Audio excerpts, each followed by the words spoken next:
Hello, I'm Miss Rick Neal, and this is Equation Breakdowns Kinematics, Part 1.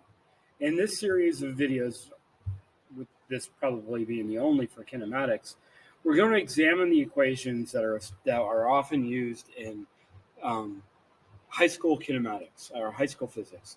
We're not going to go into the involved like deriving and using calculus to derive equations or even dealing with an acceleration that does not remain constant. Instead, we are just dealing with the standard kinematic equations that you might see in a high school physics class or even in a college level physics class, but not necessarily general physics. So let's get into it. Now, I do have my own terminology for them, and I'll go over both my terminology and the terminology that is often used to describe these equations. In addition, we'll talk about the variables that are associated with it. So with that, let's get started. So the first one is one I call the little kahuna. I named these equations after a famous physics educator, a gentleman by the name of the physics kahuna, who was pretty famous when it comes to putting together things for AP physics. So in that vein, this one's called little kahuna, and it is the smallest of all the kinematic equations.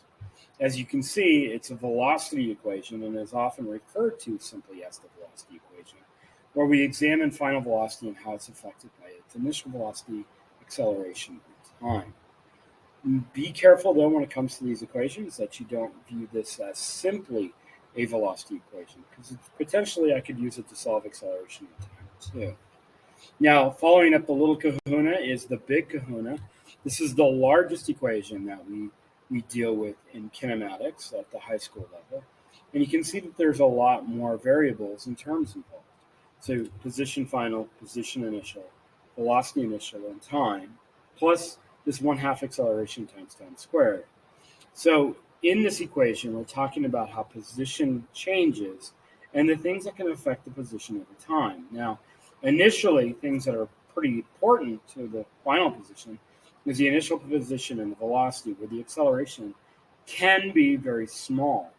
But as time progresses, your final position tends to be more leaning towards or influenced by, I should say, the acceleration of the object. It's a pretty straightforward equation. It's pretty common, and often we'll see it in simpler forms than this.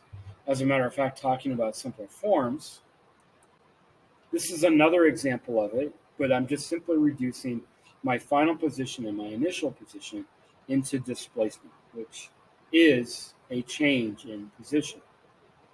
Finally, there is a last equation, which is known as the time-independent equation. This one I have no fancy names for because I want people to think of it as the time-independent equation. And here we're looking at velocities and accelerations and positions without the influence of time. Now, interestingly enough, time actually is in this equation. It's just hidden. The time-independent equation is derived using both the little kahuna and the big kahuna. You also may see the time-independent equation later when we talk about energy. So this is the general format for it. The other formats for the time-independent equation may look like this. So this is the other version of it. You can see we've substituted out my position final, my position initial for displacement, which is the difference between those two. Okay. This is one that this version is the one that I most commonly use, simply because it just kind of streamlines things. But both equations are acceptable and both equations are used often. So that is our equation breakdown for kinematics. If you have any questions or would like to talk more about this, please let me know. And with that, have a good day.